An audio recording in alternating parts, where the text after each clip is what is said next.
চলো next patient. হাতটা একটু কেটে গেছে দেখুন। এ বাবা, যা যা, বাড়ি যা, বাড়ি যা।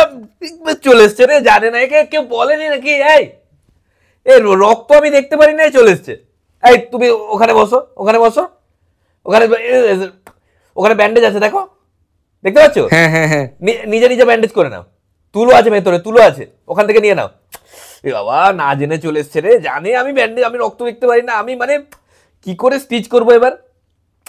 তুই কি খোঁজ নাও নি নাকি? বলছি সুচ সুতো দেবো, সেলাই করে নিতে পারবে? দেখো ওখানে সুচ আছে। না তো নেই। সুচ নেই? না নেই। বাবা, তা ও নিচে টেলারটা নিয়ে চলে গেছে, নিচে টেলারের কাছে যাও, ওর কাছ থেকে সুচ নিয়ে এসো, পারলে ওকেই বলো সেলাই করে দিতে। দাদ ও কি করে পারবে? আরে কি দাদা, ও পারবে, ও সেলাই করে, জামা কাপড় সেলাই করে, এটা পারবে না চামড়া? তুমি এক কাজ করো না, বাইরে পেশেন্টের মধ্যে একজনকে ডাকো তো, এদিকে ডাকো, এদিকে, এদিকে দেখতে পারবো না।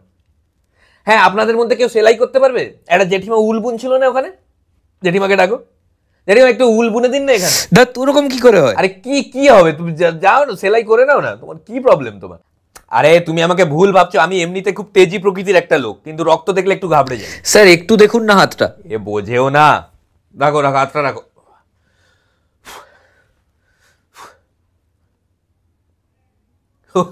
এইটা